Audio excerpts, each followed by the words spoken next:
남편의 추악한 비밀이 담긴 USB를 보았다면 당신은 어떻게 하겠습니까? 진짜 너는 이제 다 가졌네. 잘생긴 대기업 다니는 남편의 35평 아파트 청약 당첨에 이제 임신만 하면 되겠네. 불과 2달 전 신혼집에 놀러온 친구가 부럽다면서 내게 해준 말이다. 그 친구는 알까? 지금 내가 무엇을 보았는지, 다 가졌다고 생각한 지금 무엇을 잃게 생겼는지. 며칠 전 남편은 해외여행을 갔다. 결혼 전부터 예정된 약속이었다. 해마다 함께 여행을 가는 대학 친구들과 몇 년 만에 해외여행을 가기로 했단다. 필리핀 보홀이라고 했다. 서핑을 좋아하는 남편이었고 내가 다 아는 친구들이었고 이미 정해진 걸 못 가게 할 생각은 없었다. 어차피 언젠가 아기가 생기면 아무래도 친구들과의 해외여행은 자주 가기 힘들 테니 쿨하게 잘 다녀오라고 했다.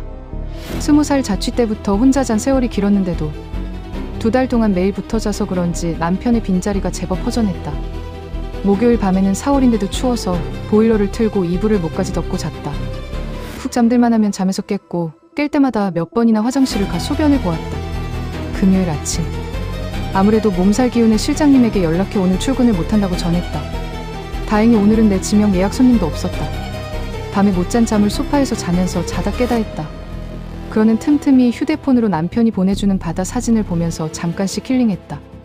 대충 죽을 배달시켜 먹고 약을 먹고 꽤 오랜 시간 쉬고 자고 해서인지 토요일 아침은 언제 아팠냐는 듯 개운해졌다. 갑자기 에너지가 올라오는 기분이었다. 밥을 차려 먹고 거실 소파에 앉아 뭘 할까 잠시 고민했다. 청약 당첨된 아파트는 2년 후 입주 예정이었고 그 전에 마련한 신혼집은 20평대로 방이 3개긴 해도 하나는 창고나 다름없었다. 문득 짐만 가득 쌓여있는 그곳을 정리하고 싶었다. 그것이 실수였을까? 내 상자를 몇 개 꺼내다가 남편의 상자에 시선이 머물렀다. 앨범과 오래된 스프링 노트. 앨범 속에는 아이일 때부터 대학생이 된 나를 만나기 전에 그의 모습이 있었다. 내가 보고 싶다고 해서 시가에서 챙겨온 것들이었다.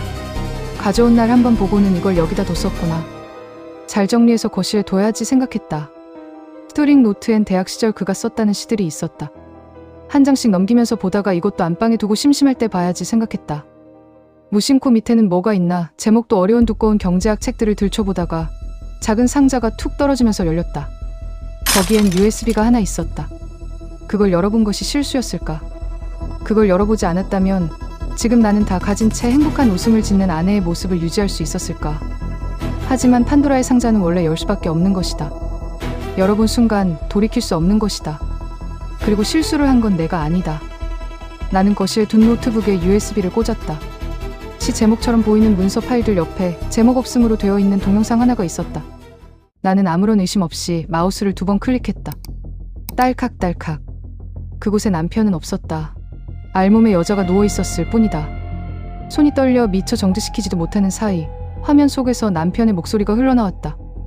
야, 완전히 뻗은 거 맞지? 그것은 분명 남편의 목소리였다. 내가 먼저 할까? 그렇게 묻는 목소리 역시 누군지 알 것 같았다. 남편과 가장 친한 친구, 지금도 보홀에 함께 여행을 간 한상우 씨였다. 야, 그런 게 어딨어. 가위바위보 해야지. 웃으며 말하는 남편의 목소리와 함께 남편의 얼굴이 화면 안으로 들어왔다. 나는 마치 남편이 지금 이 순간 내 앞에 나타나기라도 한 것처럼 화들짝 놀라 노트북을 덮었다. 잠깐 동안 얼음처럼 굳어 있었다. 그러다 누가 땡하기라도 한 것처럼 의식에서 깨어났다. 내가 지금 뭘 본 거지? 갑자기 속이 울렁대기 시작했다. 나는 화장실로 튕기듯 뛰쳐나가 오해고해 깨어내기 시작했다. 어제 먹은 죽까지 남김없이 개어낼 것처럼 토하고 또 토했다. 위에까지 토하고 나서야 자리에서 일어섰다. 마치 만취한 사람처럼 비틀대며 세면대에 기댔다. 거울에 비친 내 모습이 초라하고 초췌했다. 맞아, 봐야 했다. 끝까지 봐야 했다. 그때 전화벨이 울렸다. 페이스톡 남편이었다. 나는 전화를 받을 자신이 없었다. 한참 울리던 전화가 멈추고 바로 톡 알림이 왔다. 몸은 좀 괜찮아? 아직 자고 있는 건가? 나는 상우랑 서핑하러 나가려고. 배 타고 멀리 가면 전화 잘 안 될 수도 있어. 이따 밤에 호텔 와서 전화할게. 생각할 시간이 필요했다. 정신을 차려야 했다. 커피를 진하게 내리고 사각 얼음을 왕창 넣었다. 원샷 하듯 반쯤 마시니 머리가 쨍하니 정신이 좀 들었다. 그제야 메시지를 읽고 답장하지 않은 게 생각나 휴대폰을 열었다. 그는 읽고 답장 없는 걸 싫어했다. 답이 없으면 다시 전화할지도 몰랐다. 그럼 이따 연락해. 짧은 메시지 뒤에 늘 붙이던 하트 이모티콘은 도저히 붙일 수 없어 그렇게만 보냈다. 나는 주방 의자에 앉아 생각을 가다듬었다. 아니, 그러려고 했다. 하지만 쉽지 않았다. 결국 제대로 단호하게 마음을 먹지도 못한 채 다시 거실 소파로 돌아와 앉았다. 노트북을 열었다. 떨리는 손으로 스페이스를 누르니 대기 화면이던 화면에 다시 남편의 모습이 드러났다.